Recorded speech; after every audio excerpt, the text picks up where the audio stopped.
comercial con Estados Unidos y con Canadá, que le da a México una certidumbre que no teníamos. Por cierto, ¿cuándo se va a firmar el tratado? Está programado para el día 30 de noviembre. Va a ser en Buenos Aires, porque ahí estarán los tres líderes de los países socios. Hay un desprestigio brutal de esta administración, Luis, y supongo que han hecho esta reflexión. Bueno, pero a mí me da una gran satisfacción haber sido parte de un proyecto genuino de transformación. Ahora, no fuiste solamente parte, es fundamental. Digo, el vínculo personal y profesional con el presidente Peña viene de muchos años y son muy cercanos, Luis. Y yo aspiro a que sigamos siendo cercanos, que sigamos siendo amigos todavía. Es algo que a mí me enorgullece mucho, la amistad de Enrique Peña Nieto. Hay como 2 episodios pues, que marcan esta administración. Es decir, del momento mexicano y se convierte el presidente Peña en el presidente más impopular. Siempre me han preguntado mucho por la visita de Trump cuando era candidato. Que tú... Y yo lo que he dicho es, me hubiera gustado hacerlo diferente. Cometimos errores y es un error que todavía mucha gente en México no lo perdona. ¿Te costó mucho a ti en lo personal? Yo cuando vi el costo que estaba enfrentando el presidente de la República, habiendo sido yo quien propuso la visita, le fui a presentar mi renuncia al presidente con carácter de irrevocable.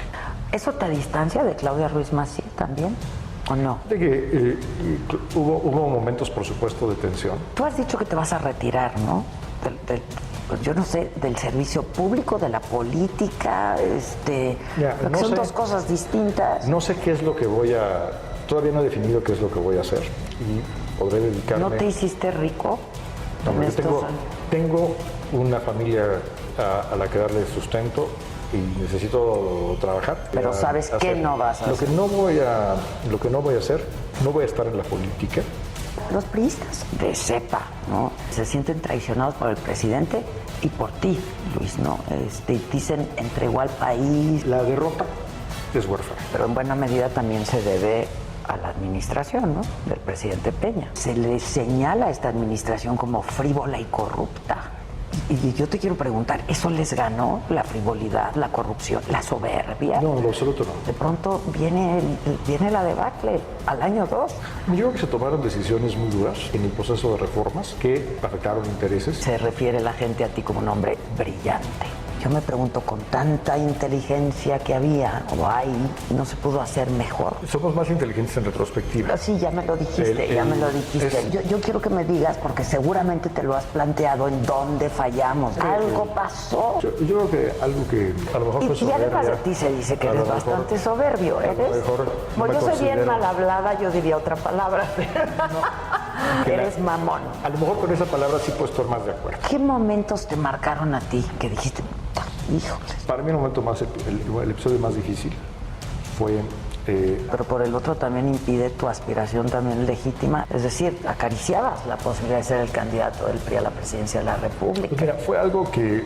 Fue parte de la leyenda también, que estaba súper enojado el presidente contigo y que sí habías marcado un distanciamiento porque tú habías revelado el nombre de José Antonio. Yo no revelé el nombre.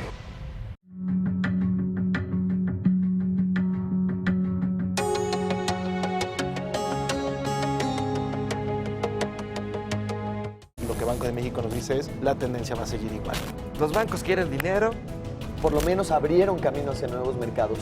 Ese es el potencial de la economía del país. Nunca sabemos qué va a pasar con Estados Unidos. Fuerte volatilidad del dólar. Ampliemos la cantidad de comercio.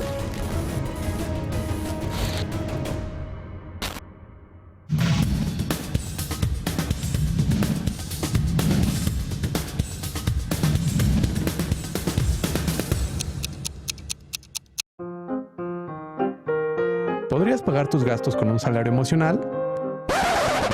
Para los millennials y la generación Z, el salario emocional es más importante que el económico al momento de elegir un trabajo. 9 de cada 10 jóvenes aseguran que su prioridad número 1 no es el salario. Oportunidades de desarrollo profesional, prestaciones, balance entre vida y trabajo, así como el ambiente laboral, son las variables que toman en cuenta para escoger su trabajo. Para los baby boomers, esto no es así. Ellos aseguran que su crecimiento profesional es alto y desean ser bien remunerados por ello.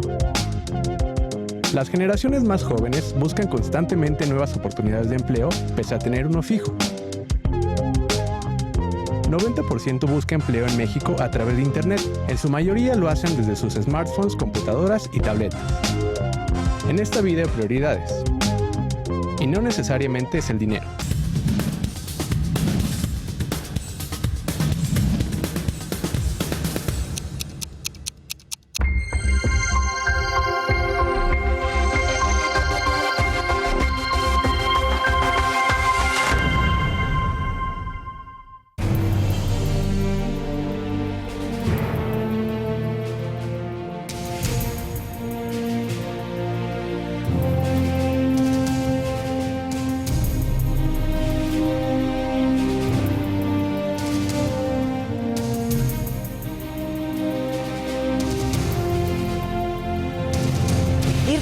Bajo y hasta lo más sublime.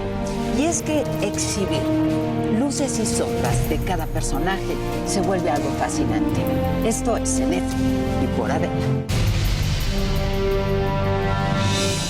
Si hago bien las cosas. ¿Tú crees? ¿Tienes esa teoría? Sí, las hago bien. ¿Tú no crees? También creo que ya estamos en la entrevista. Por eso, ¿cómo estás, el todavía canciller Luis Videgaray? ¿Cómo estás? Bien, Adela, muy contento de que estés aquí en la Cancillería. Yo también, gracias. Porque cómo me has costado trabajo. Gracias por venir. Es un honor. Estaba atrás de ti desde hace muchos años. Hace mucho que no conversábamos. Bueno, yo recuerdo que la última vez fue en televisión y yo era todavía secretario de Hacienda. Y yo trabajaba todavía en Televisa, imagínate. ¿Cuánto tiempo ha pasado, Adela? ¿Cuánto tiempo y cuántas cosas, ¿Cuánto tiempo ha pasado y cuántas cosas han pasado? Y cuántas cosas. Pero de veras, qué gusto que estés aquí. Igualmente, gracias por recibirme. ¿Cómo Muchas estás? Gracias. ¿Cómo te sientes? Decíamos el todavía secretario de Relaciones Exteriores, el todavía canciller, para no decir el casi ya no, porque se oye mejor el todavía. Pues ya casi no. Estás a días. Dentro de 9 días. Dentro de 9 días. Termina el gobierno del presidente Peña. La verdad que contento, Adela, contento, muy enfocado en el trabajo. La responsabilidad termina hasta que termina. Yo estoy 100% enfocado en cumplir con mi responsabilidad, con el país, con el presidente de la República, en una dependencia fascinante que es la Cancillería. Y en momentos importantes para México. Déjame preguntarte, Luis, perdón, ¿contento de qué? Contento, mira, hemos podido hacer cosas importantes. Cuando yo llego a la Cancillería, había en el mundo una gran incertidumbre, había preocupación acerca de qué iba a ocurrir con la elección de Donald Trump. De lo que había poca incertidumbre es de que México estaba metido en un problema grande. Los mercados financieros descontaban que el Tratado de Libre Comercio se iba a cancelar, que México iba a entrar en una situación muy difícil. Se detuvieron inversiones, se salió dinero del país. Y logramos, con un trabajo inteligente y disciplinado del presidente de la República, que ocurriera exactamente lo contrario. Hoy, al estar cerca ya del final del gobierno del presidente, tenemos una negociación exitosa de un acuerdo comercial con Estados Unidos y con Canadá que le da a México una certidumbre que no teníamos. De hecho, hoy México es el país que tiene más certidumbre respecto a la relación comercial con los Estados Unidos. Piensa, por ejemplo, en las disputas comerciales que hay con Europa, con el propio Japón, por supuesto con China. Y sin embargo hoy, el hecho de que ya tengamos un acuerdo con los Estados Unidos nos da una ventaja competitiva muy importante. Hemos tenido, creo que, éxito en diversificar enormemente nuestra relación. Estos últimos 2 años, nuestra relación comercial, de acuerdos en estos últimos internacionales. 2 años es el periodo en la historia de México en que más hemos abierto nuevos mercados. Fíjate lo que se hizo en 2 años. Y aquí hay un gran mérito, por supuesto, del presidente y de su secretario de Economía, Ildefonso Guajardo. Abrimos el mercado del TPP, que es el acuerdo más grande con Asia. O sea, hacia el oriente tenemos un nuevo acuerdo, nuevecito. Se modernizó, se amplió significativamente el acuerdo con Europa. Está ampliándose la Alianza del Pacífico hacia el sur y además se negocia el acuerdo comercial, se renegocia el acuerdo comercial que tenemos, el tratado con los Estados Unidos. Que es el más importante. Es el más importante en volumen, pero el tener otros acuerdos nos da alternativas y fortalece la posición negociadora de México frente a los Estados Unidos. Por cierto, ¿cuándo se va a firmar el tratado? Está programado para el día 30 de noviembre. Va a ser en Buenos Aires, porque ahí estarán los 3 líderes de los países socios. ¿Ya es un hecho que se firmará ahí? Hoy por hoy así está previsto. Tú vas a esta la última gira. Y van por horas, yo creo, porque regresan a entregar. Yo estaría ahí. De hecho, el presidente regresará, estará solamente al principio del G20, participará en la ceremonia de firma y después regresa a México para estar a tiempo para la toma de posesión del presidente electo López Obrador. Y me voy a quedar yo para sustituirlo durante el día 30. Ya, sí, porque es durante el día primero, dices, ¿no? Exactamente. El G20 son el día 30 y el primero. Y el primero, exactamente. Tú te quedas el primero. Yo estaré para estar ahí solamente el día 30, ya el primero ya no me corresponde. Ahora, como secretario de Hacienda, yo me acuerdo que esa era tu gran ilusión, llegar a la Secretaría de Hacienda. Cuando conversábamos, cuando aquella entrevista en televisión, me decías que pues ahí querías estar y ahí llegaste y de ahí tuviste que irte.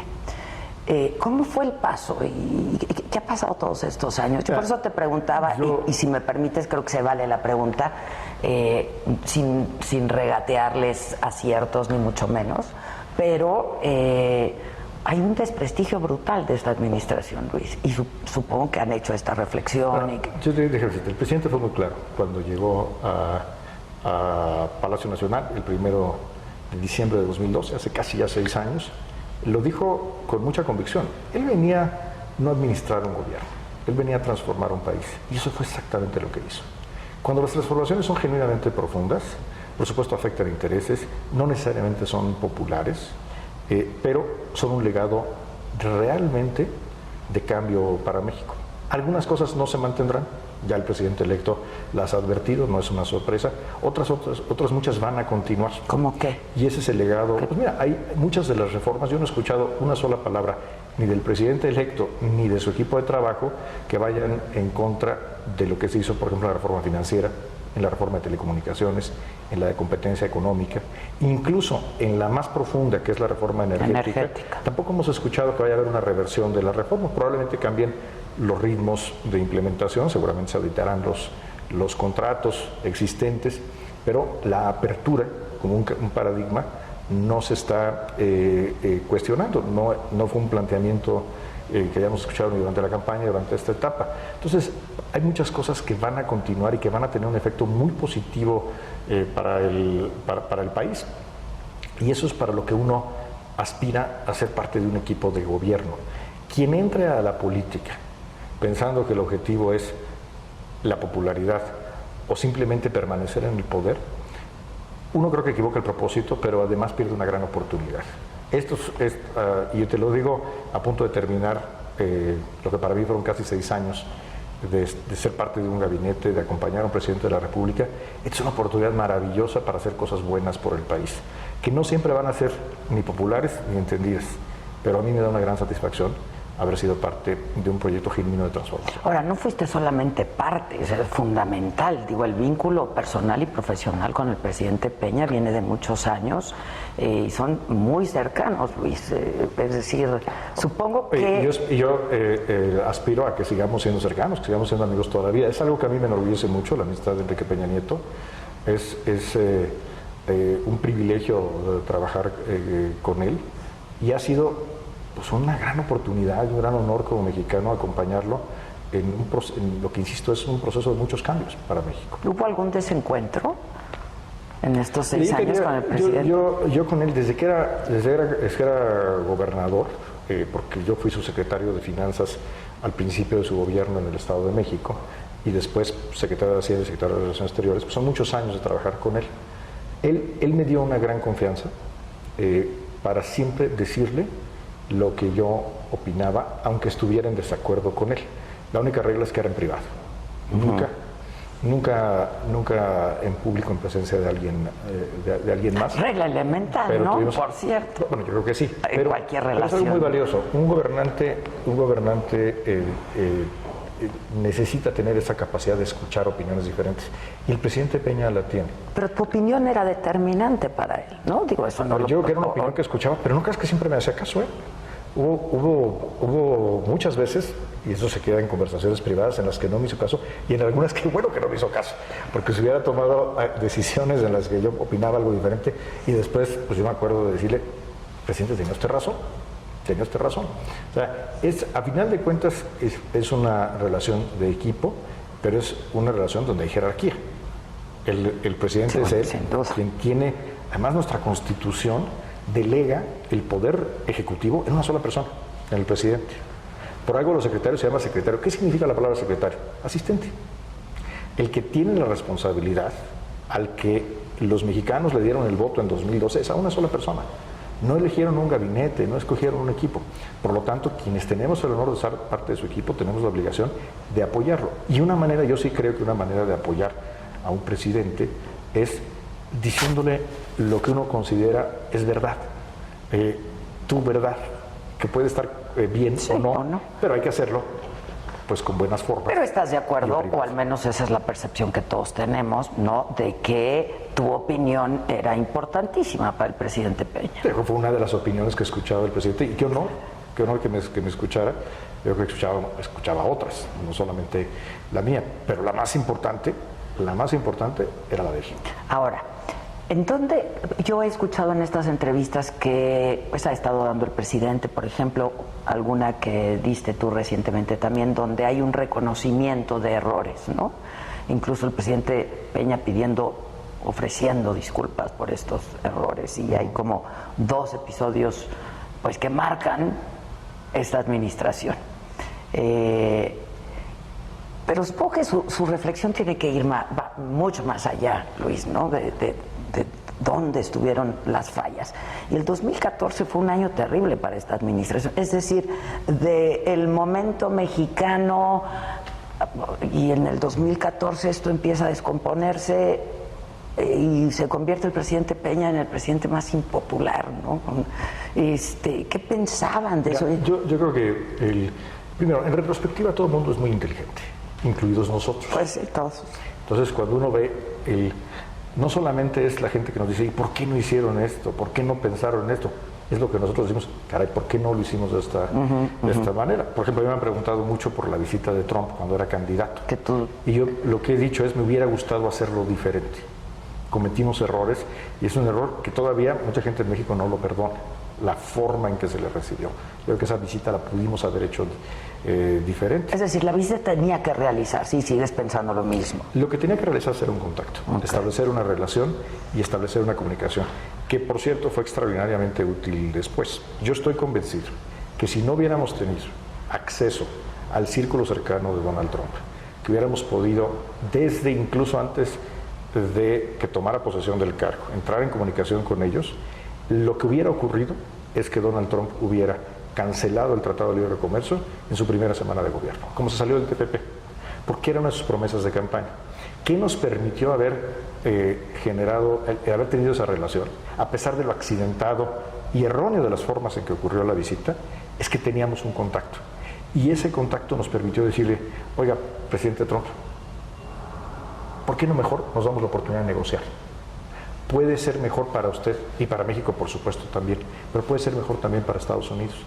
Y él dijo, bueno, vamos a intentar, a veces un poco a regañadientes, y muchas veces durante el proceso recordaba, es que en lugar de estar aquí discutiendo, deberíamos haberlo cancelado, yo lo debería haber cancelado. Y hubo conatos de cancelación, en abril hubo uno muy serio, estuvo muy cerca de cancelarlo. Ahí la intervención del presidente Peña fue muy importante. Pero a final de cuentas, ¿por qué pudimos tener esa conversación temprana cuando todavía ni siquiera estaba nombrado su negociador comercial? Cuando eran decisiones que se tomaban en una Casa Blanca que era medio desordenada, un equipo no consolidado, pues porque teníamos esa relación. Entonces, definitivamente, y creo que las pruebas ahí están, los resultados están a la vista, de que haber establecido una relación, un contacto, por supuesto que fue algo positivo para México, que rindió frutos muy importantes. ¿Y que ese contacto lo tenías tú? Es un contacto que yo fui cultivando, yo fui construyendo. Ahora, si me preguntas, oye, ¿te hubiera gustado proponerle otra cosa diferente al presidente en lugar de aquella visita, o la forma en que se hizo esa visita? Pues sí, en retrospectiva todos somos listísimos, listísimos. Y por supuesto, lo dije frente al Senado de la República, la forma en que se hizo esa visita, tal vez los tiempos, lo apresurado, incluso que fueran los pinos. Pues por supuesto que sí, claro. Eso le costó mucho, ¿no? ¿Te costó mucho a ti en lo personal Yo cuando vi el costo que estaba enfrentando el presidente de la República, después de unos días de ocurrida la visita, habiendo sido yo quien propuso la visita, le fui a presentar mi renuncia al presidente con carácter de irrevocable. Y fue una conversación muy especial, muy intensa. El presidente fue muy generoso en esa conversación conmigo. Me lo guardo porque es una conversación privada. Sí, no te iba a preguntar. A lo mejor algún día él o yo lo contaremos, pero pasará mucho tiempo. Pero no podía yo ser omiso en asumir una responsabilidad política. Yo no podía el dejar que el costo lo absorbiera el presidente de la República. Al final de cuentas, la decisión en última instancia fue de él. Sí. Pero yo tenía que dar la cara por lo que fue algo que yo propuse. Cosa que es bastante excepcional porque en este país no estamos acostumbrados a que los políticos reconozcan, ¿no? O sea, con total impunidad van cometiendo errores y esa es la verdad. Pues mira, cada quien habla por sus propios hechos y por su propio desempeño, y yo creo que era lo correcto. O sea, fue muy agraviante la visita, la gente estaba profundamente... ¿No lo habían medido? Profundamente enojada. Mira, había quien lo advirtió que podía pasar eso. Bueno, Claudia Ruiz Massieu, que era la canciller, mi antecesora inmediata, lo advirtió. Dijo, esto no está bien. Y de hecho ella no estuvo de acuerdo con esa visita. Te digo, en retrospectiva, si yo pudiera regresar en el tiempo y aconsejarme, por ahí no, hay que hacerlo, sí hay que hacer el contacto, sí hay que establecer confianza con el equipo que podría ser el presidente Donald Trump, pero había otras maneras de hacerlo, no así. ¿Eso te distancia de Claudia Ruiz Massieu también, o no? De que hubo momentos, por supuesto, de tensión. Para Claudia creo que fue un momento muy duro, porque ella lo vivió también dolorosamente. Hemos desde entonces platicado mucho, somos amigos desde mucho antes, y yo creo que hoy tenemos una relación cercana, y aspiro a que sigamos siendo amigos por muchos años. Oye, y con Guajardo supongo que también hubo tensión y desacuerdos y desencuentros en algún momento, ¿no? Hicimos un gran equipo. No, bueno, ahí está el resultado. Hicimos el resultado. Un gran equipo. Ildefonso es un gran profesional del comercio, entiende muy bien cómo funcionan las cosas. A él le decían que si yo quería un acuerdo rápido y él quería un acuerdo bueno. A ver, los dos queríamos un acuerdo bueno y rápido. Eso es lo que los dos estábamos buscando.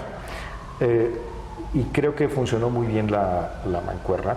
Mira, mi trabajo fue, en buena medida, llevar la discusión sobre el Telecán a la mesa de los negociadores técnicos, encabezados por Ildefonso. Yo sabía que si podíamos llegar a esa mesa, podíamos ganar. Porque teníamos el mejor equipo, Ildefonso, y un gran equipo de negociadores, que tiene una capacidad técnica. La verdad, yo no he visto ningún otro país en el mundo que la tenga, porque ahora sí los he conocido en esto. Si llegábamos a ese terreno, y mucho de lo que me tocó fue preservar la discusión en el terreno técnico. Todos conocemos la personalidad del presidente Trump, de pronto lo abrupto que pueden ser sus impulsos, y al final en la negociación, a la hora de cerrar, era tan importante que él se pusiera de acuerdo con su contraparte técnica como asegurar que en la Casa Blanca íbamos a tener el respaldo a cada una de esas decisiones. Pero yo creo que hicimos muy buena mancuerna. Están los resultados. Y la verdad, Poncho, además de ser un técnico de primera, es un buen amigo. Pero hubo desencuentros, supongo, ¿no? Hubo momentos en los cuales teníamos digo, es que yo me estoy imaginando con mi equipo de trabajo. Diferencias de opinión, pero exactamente es eso. O sea, cuando tú estás en una negociación tan intensa y enfrentándote pues, al gobierno de los Estados Unidos, con todo lo que eso implica en la mesa de negociación, pues sí, de repente en la noche, terminando la negociación, nos sentábamos a platicar, y tú cómo la ves, ¿no? Y pues yo pienso que hacemos esto, no, mira, no me gusta, ¿por qué no hacemos lo otro? Y a veces no solamente eran diferencias entre él y yo en lo personal. A veces yo estaba de acuerdo con alguien en su equipo con el que no estaba de acuerdo, y teníamos discusiones colectivas. Es trabajo en equipo. Y solo trabajando en equipo, complementando diferentes habilidades, diferentes relaciones, es que esto iba a salir. Y a final de cuentas salió muy bien. Después se incorporó Jesús Seade. Sí, sí. La verdad es que el presidente electo... Estuve conversando con él, de hecho, y entiendo que pues tú, y tanto tú como Guajardo le hicieron un reconocimiento, ¿no? Sí, como porque, mira, facilitador.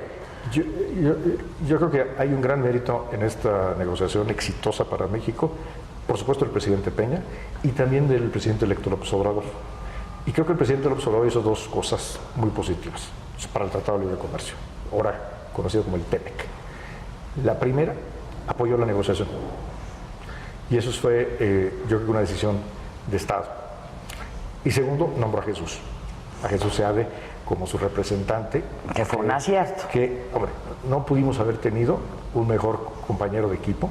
Entonces luego las discusiones ya no eran nada más entre dos, sino eran entre tres. Tres, claro. ¿No? Y era, pero al final de cuentas lo que fue, y te lo digo genuinamente, suena a lo mejor demasiado emotivo, pero fue emocionante. Fue emocionante el vivir esos momentos en que tenías al equipo mexicano representando ya a dos presidentes, dos administraciones, cerrando filas, pensando juntos, definiendo estrategias, poniéndonos de acuerdo cómo íbamos a manejar las cosas, y se hizo con gran efectividad. Bueno, es que debió de haber sido emocionante porque el futuro estaba de por medio, o sea, era muy importante lo que estaba en juego, ¿no? Sí, yo creo que yo creo que es un hecho inédito y es algo muy exitoso, y sienta un precedente muy bueno de que cuando somos capaces de poner las diferencias personales o de filiación política o si tú de qué grupo eres, de equipo, y decimos, a ver, ahorita algo mucho más importante que es cómo le ver a México. Oye, cuando ponemos eso arriba, nos va muy bien a los mexicanos. A propósito de grupos y de qué grupo eres y eso, pues muy temprano en esta administración que está por terminar se empezó a hablar de pues dos grupos, ¿no? El de Videgaray y el de Osorio Chong, porque los dos tenían aspiraciones legítimas. ¿Ay, qué pasó? ¿Eso descompuso un poco el ambiente o cómo estuvo? Yo creo que la mayoría de lo que se dice eso es crónica política. Es que, o sea, yo tengo... O sea, ¿es más leyenda que otra cosa o cómo? Yo creo que hay una enorme dosis de leyenda. Debe ser difícil darle tener sabor, que escribir una columna política todos los días. Hay que escribir de algo, ¿no? Y eso pues le daba mucho sabor en el momento a las cosas. La verdad es que ¿Se caen bien? yo tengo enorme respeto por Miguel. Le reconozco mucho talento. Enfrentó momentos muy difíciles y los enfrentó con mucha entereza y hizo cosas muy buenas por este país. Ahora es senador, coordina el grupo parlamentario del PRI. Le deseo mucho éxito. Le tengo aprecio y le tengo gratitud. ¿Se caen bien? Bueno, a mí me cae muy bien. ¿Sí te cae bien? Okay. Me cae muy bien y creo que es un hombre que ha hecho cosas importantes por México. Si me preguntas, ¿estuviste de acuerdo en todo lo que hizo Miguel durante su gestión del gobierno? Seguramente no. Ni de Miguel ni de nadie, hombre. Ni de lo que hiciste tú tampoco. Y si le preguntas a Miguel, exacto, si está de acuerdo en todo lo que hice seguramente yo, diría que no. Sí, pero eso es a todos, Adela. Eso es normal. Ahora, tú has dicho que te vas a retirar, ¿no? Pues yo no sé, del servicio público, de la política, porque son dos cosas distintas. No sé qué es lo que todavía no he definido qué es lo que voy a hacer. ¿Te vas a BlackRock o no? Yo tomé eso quién sabe dónde salió, ese chisme, no hay ningún fundamento. No tengo ninguna oferta de trabajo, ni de ellos ni de nadie. ¿De nadie? Genuinamente no sé qué es lo que voy a hacer, por una razón además. Yo decidí no iniciar el proceso de definir qué viene después hasta que no termine aquí. Porque este es un trabajo extraordinariamente demandante en el que si te distraes lo vas a hacer mal. Y además se corre el riesgo de que puedas incluso tener hasta un conflicto por estar haciendo dos cosas a la vez. Entonces yo tomé esta decisión, me tomaré algunos días de descanso, pues además viene diciembre, las fiestas, y el año que entra empezaría a tomar una decisión. Tengo que trabajar, necesito trabajar y podré dedicarme... ¿No te hiciste rico?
San Francisco, a lot of tech action. A una tasa anualizada del 2.1%. In the S&P, En la jornada de media semana, la moneda mexicana recuperó. we begin in the oil patch. Saudi Arabia. Donde le tendré la información más relevante de las acciones en Wall Street. To Bloomberg, the first word Asia week. US and Japan duke it out over exchange. Desde la crisis financiera, las acciones han sido relativamente más atractivas. De negocios, economía y finanzas. Comenzamos.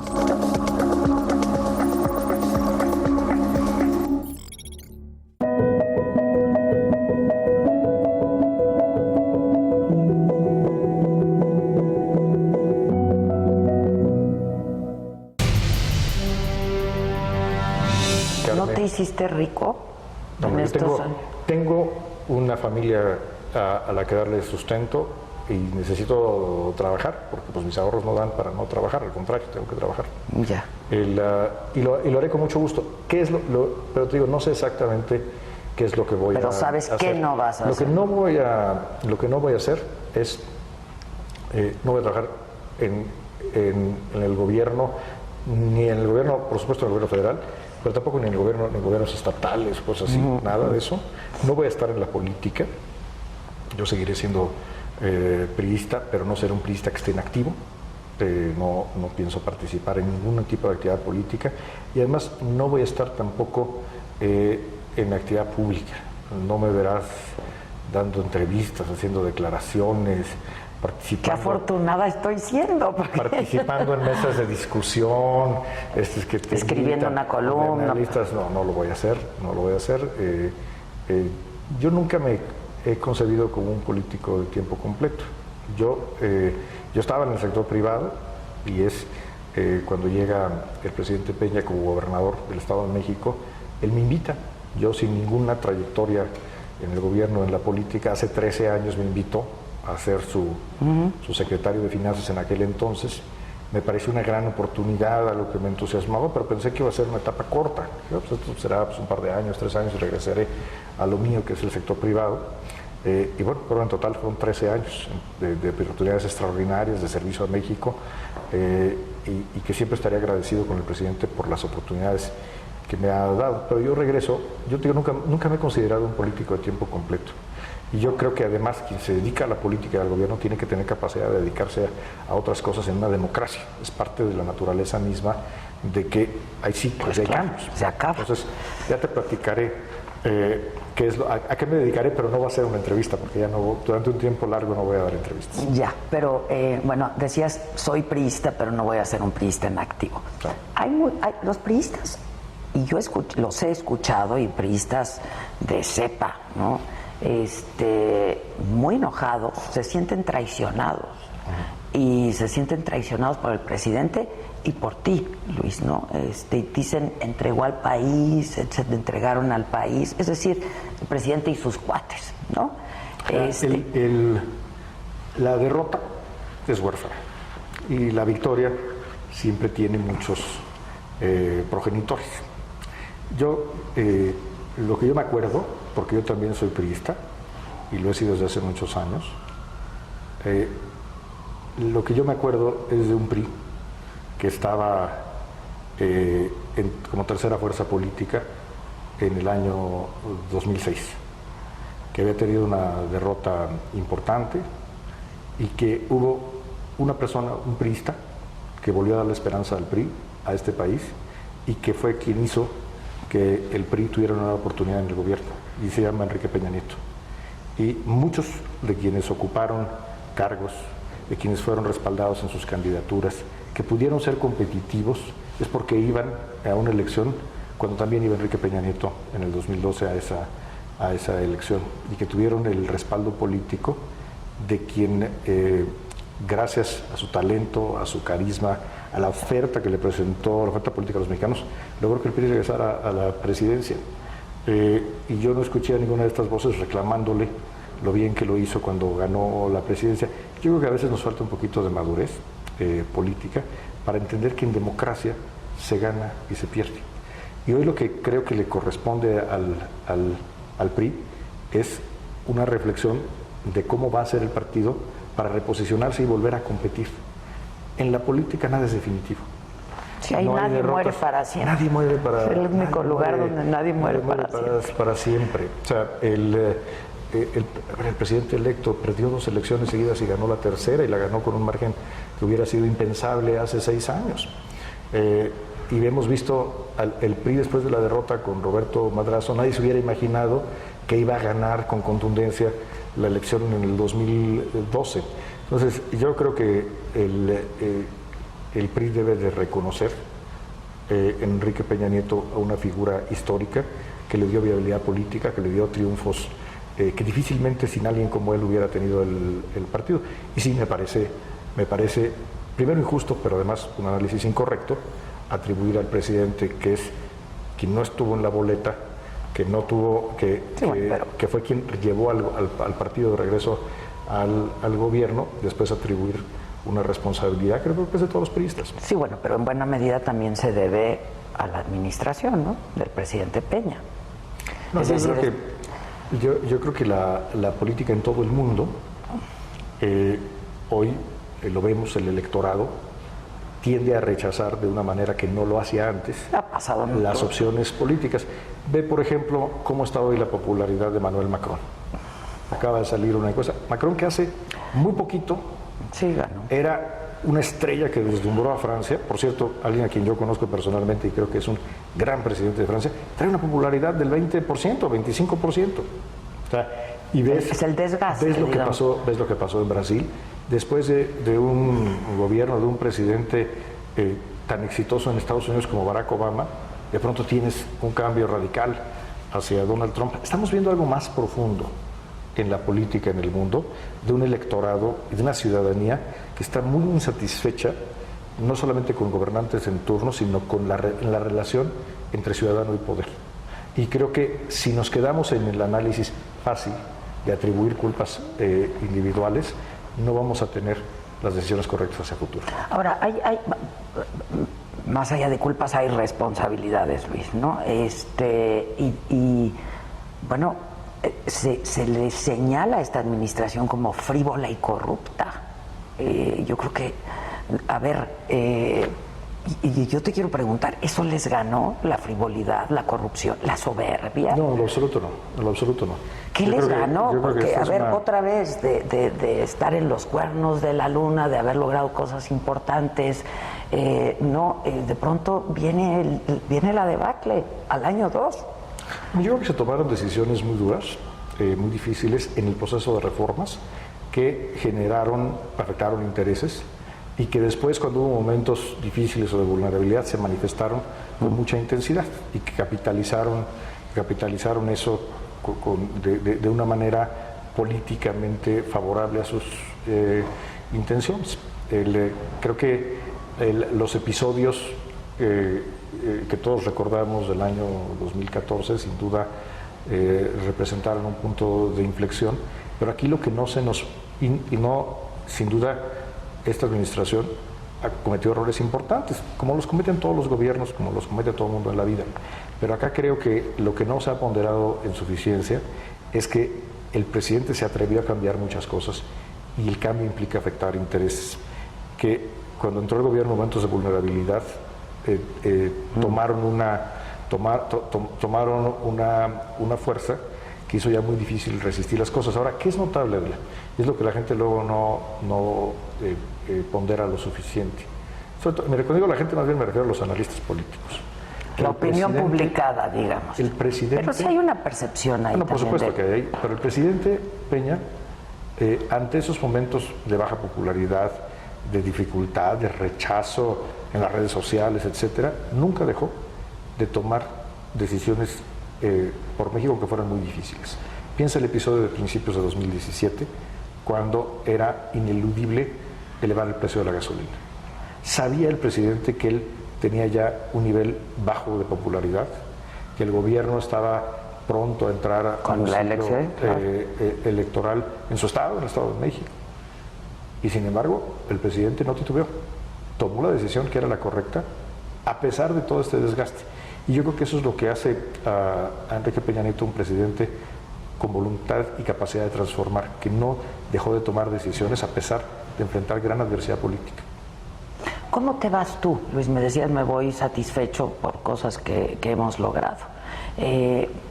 Pero bueno, de ti se sigue hablando como de ti y se refiere la gente a ti como un hombre brillante, ¿no? Esa es la palabra, inteligente, brillante. Y yo me pregunto, con tanta inteligencia que había o hay, ¿no se pudo hacer mejor?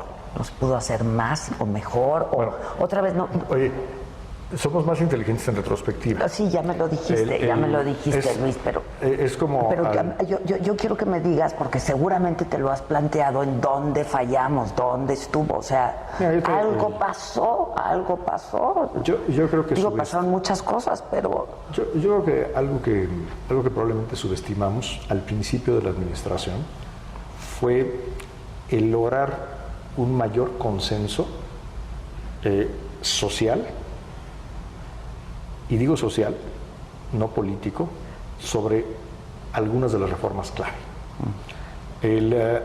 Gracias al Pacto por México teníamos votos suficientes en ambas cámaras y había una gran convicción con nuestros aliados en el pacto de que esos eran los cambios que teníamos que hacer, y tal vez no hicimos el suficiente trabajo porque ya teníamos los votos y podíamos llevar las reformas al Congreso. No hicimos tal vez el trabajo de convencimiento en la sociedad. Sin duda creo que ese fue, por ejemplo, un error en la reforma fiscal, que fue una que me tocó a mí como secretario. No estar más cercanos, ser más cercanos en la... Sí, yo creo que claro, tenías ahí el dilema, tienes los votos, son cambios que urgen. ¿Te recordarás que antes de 2012 lo que se decía, el gran problema de México es que no se hacen las reformas, la parálisis legislativa? Y de pronto, gracias al talento político del presidente Peña, teníamos una alianza legislativa sin precedentes, que era el Pacto por México. Y fuimos adelante a hacer las reformas de manera rapidísima. O sea, era una tras otra, tras otra. Sí. En retrospectiva, yo creo que debimos haber hecho un trabajo de mayor socialización de los cambios para asegurar que tuvieran un mayor respaldo, y tal vez algunos de los cambios hubieran sido un poco diferentes.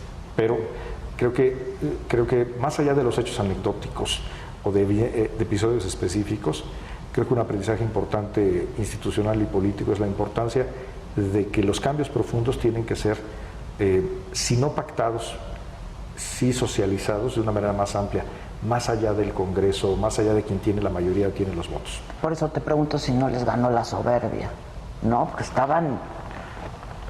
Mira, a lo mejor fue soberbia. Y además de ti se dice que eres bastante soberbio, ¿eres? A lo mejor... Mira, pues yo me veo al espejo. Como yo soy bien mal hablada, yo diría otra palabra. No.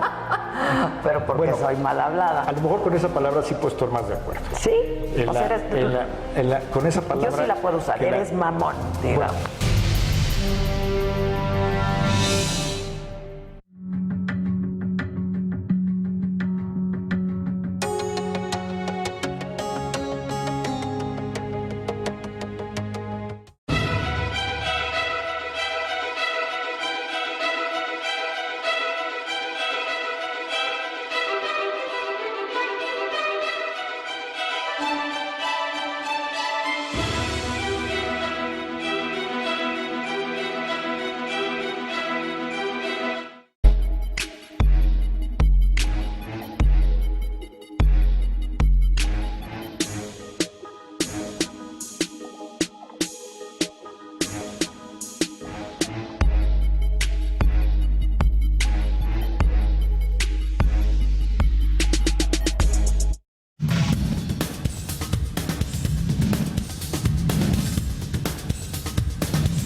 Te pregunto si no les ganó la soberbia, ¿no? Porque estaban...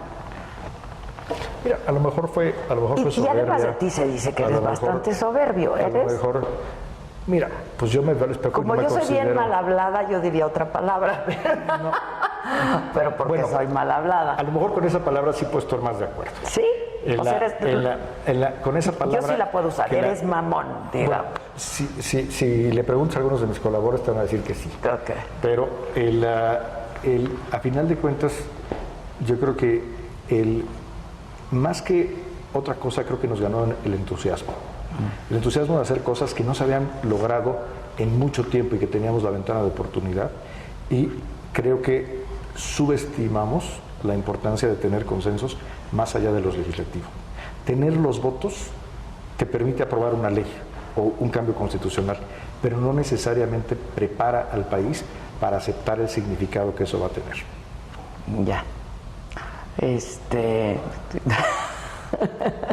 Sí, ¿y les falló la comunicación, crees?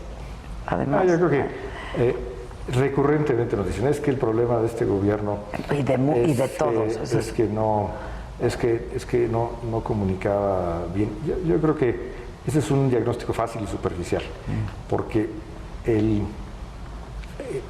creo que el problema más de fondo era este que te acabo de describir, que no teníamos un consenso más amplio para lo que estábamos haciendo y se aprobaba en el Congreso y después le pedían a la gente de comunicación, ahora explíquenlo, comuníquenlo. Nos equivocamos en no hacer un trabajo social más amplio antes, que hubiera hecho mucho más fácil comunicar las cosas.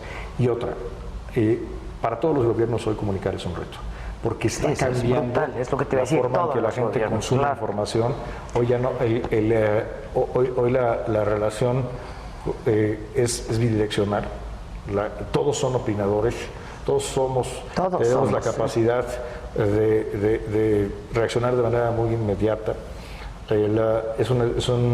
Ya no son unos cuantos periódicos, unos cuantos canales de televisión. Se ha hecho muy democrático esto. Hoy es una cosa mucho más... y el reto de comunicación para un gobierno es importante. Yo creo que eso es en todo el mundo, pero si pudiera haber sido mejor la estrategia de comunicación, hombre, seguramente sí, pero creo que es un análisis injusto y superficial atribuir los problemas a la estrategia de comunicación. No, los problemas existían, pero quizá también hubo una falla en la manera de comunicar ciertas cosas, ciertos eventos, ciertos episodios, etcétera, ¿no? Seguramente sí, seguramente sí, y te digo, en retrospectiva, pues todos somos bien listos. Pues sí, pero ¿qué momentos te marcaron a ti que dijiste, híjoles? Digo, supongo que Ayotzinapa, Casablanca, Malinalco. Fueron momentos difíciles, fueron momentos muy duros. Para mí el momento el episodio más difícil fue, sin duda, la visita de Donald Trump a finales de agosto del 2016, porque ahí fue algo en el cual yo lo promoví, yo convencí al presidente, equivoqué el diagnóstico y ahí está el resultado. Insisto, la intuición fundamental era correcta, pero la ejecución fue muy mal. Y eso, el haber yo generado un problema político real de cómo veía el país a su presidente, eso es algo que a mí O sea, despertaste al otro día y ¿qué dijiste? No me quiero levantar. Me generó un conflicto muy intenso. Pues me llevó a renunciar. Sí, pero... quien está en el gobierno siempre pasa momentos difíciles y no se vale decir que no los quieres vivir. Ahora sí que viene con el paquete. Al que no le guste el calor, pues que se salga de la cocina.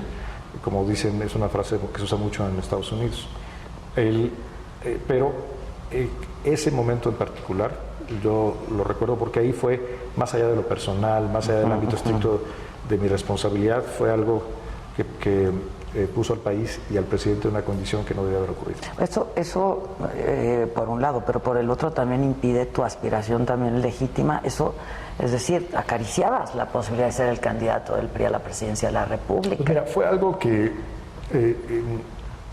lo llegué a pensar al principio del gobierno, pero poco a poco me fue quedando desde antes. Me fue quedando claro que no necesariamente era ni lo más recomendable, ni siquiera y no viable. Entonces, claro, en ese episodio me quedó clarísimo, pero ustedes los medios luego son muy simpáticos, porque yo, cada entrevista desde que regresé a Relaciones Exteriores, decía, ¿va a buscar la candidatura del PRI? En todas las veces dije, no, todas, ahí están todas las entrevistas. O sea, de los últimos... Sí, bueno. Me seguían preguntando. O sea, ya lo tenías hasta clarísimo. Hasta que se pasó la fecha, hasta que se la fue la fecha, me la creyeron. Pero o sea, lo tenías clarísimo. Yo lo tenía absolutamente... Clarísimo, que eso ya no era posible. No, además tú imagínate, me invita el presidente de la Cancillería a enfrentar un reto de proporciones inéditas, que era la relación con Estados Unidos y reequilibrar nuestras relaciones con el resto del mundo ante el problema que enfrentábamos en Estados Unidos. Además de eso, estar distraído con una aspiración política personal, pues hubiera sido imposible. Entonces, creo que fue una decisión oportuna y sobre todo muy sensata. Sí, muy sensata sobre todo. No era viable ya para ti. ¿Estás de acuerdo? No era viable. No era viable. Idea. No. Creo que fue Ahora, algo bastante obvio. Esa sí, en retrospectiva. Sí, ya era una obviedad, pero antes de eso sí querías. Bueno, pues. A lo mejor los primeros años de la administración, pues alguna ilusión me causaba pensar, ¿no? Pero te puedo decir que después ya no. Oye, y fue parte de la leyenda también, que hemos escuchado por todos lados, que hubo que estaba súper enojado el presidente contigo y que sí habías marcado un distanciamiento porque tú habías revelado el nombre de José Antonio. Yo no revelé el nombre de nadie. Respeto ni de nadie. Ahora resulta que no haces nada. No, sí hice muchas cosas, de las cuales de muchas estoy orgulloso y de otras pues no tanto. ¿El presidente te consulta en algún momento quién sería un buen candidato? No, claro que no. Oye, ¿qué va a pasar con Relaciones Exteriores? ¿Qué va a pasar con el cuerpo diplomático? He tenido la oportunidad de reunirme ya varias veces, hemos tenido una transición muy ordenada, muy exhaustiva. Bueno, ustedes han estado en franca cooperación. Hemos trabajado bien juntos por México, haciendo genuinamente equipo por México. Y yo no tengo duda que la Cancillería queda en muy buenas manos. ¿Y ya aprendiste aquí en Relaciones Exteriores? Cuando llegué a la Secretaría, me dirigí específicamente al Servicio Exterior. Es que tuviste ahí un viso de modestia y humildad que fue leído súper mal, ¿no? Pues mira... O sea, ¿qué hace aprendices en la Secretaría de Relaciones Exteriores? Yo creo que... Canciller. Ha sido divertido, porque me he ganado una gran cantidad de caricaturas. Por andar de modesto, ¿ves? No, yo creo que por hablar con realidad. Honor a quien honor merece. ¿Eres buen amigo, Luis? Que venga Maduro a la toma de protesta de Andrés Manuel López Obrador, pues debes tener una opinión al respecto y bastante... Lo que no se nos puede olvidar es que la tradición diplomática de México es que cada 6 años se invita a todos los jefes de Estado de los países con los que tenemos relaciones diplomáticas, y con Venezuela tenemos relaciones diplomáticas. ¿Hubieras aconsejado que no se le invitara? No, yo creo que Oye, a ver, este asunto de la caravana, pareciera que no es un movimiento espontáneo, ¿no? Y que está patrocinado. Y nos ha sacado una parte de nosotros racistas y xenófobos, y no nos gusta que esté la caravana, y, ¿no? Con estos centroamericanos, etcétera. ¿Se hizo lo que se tenía que hacer? Sí, vemos algunas características de esta caravana que no habíamos visto antes. Aquí estamos viendo que ya en Tijuana ya tenemos 4,000. Somos un país muy hospitalario, somos un país que abre sus puertas, pero tampoco es un país que si abres la puerta te gusta que la gente se meta por la ventana. ¿Estás contando los días? Pues mira, en varios sentidos. También tienes momentos de nostalgia, tienes momentos de mucha emoción al recordar lo que ha ocurrido. El poder convivir con este gran equipo, que aunque sigamos siendo amigos, ya no los voy a estar viendo todos los días y trabajar juntos, pues son cosas que te hace, son algunos sentimientos encontrados. O sea que este importantísimo canciller de la economía número 14 del mundo tiene sentimientos. Por supuesto que sí, Adela. O sea, donde va el corazón hay corazón. Sí. Y te vas contento entonces y satisfecho y con buenos amigos. Sí, sobre todo agradecido por la oportunidad de haber servido a mi país con gran intensidad. Y que supongo que habrán pasado aceite muchas veces, ¿no? Como decimos coloquialmente. 6 años son muchos, pasan pasan muchas cosas. Anécdotas hay una infinidad, pero al final de cuentas lo que queda es un trabajo de transformación. Y por supuesto acompañado de muchísimas anécdotas y muchas vivencias. ¿Llevas recuento de eso? ¿Has escrito sobre eso? Tengo algunas notas, tal vez no las suficientes. Hay cosas que no me gustaría que se me olviden, porque hay cosas, finalmente lo que se vive aquí también es parte de la historia de un país. Sin que duda. vale la pena tener registro. Hay cosas que he vivido, por ejemplo, en la relación con esta Casa Blanca, pues cosas que son francamente inusuales.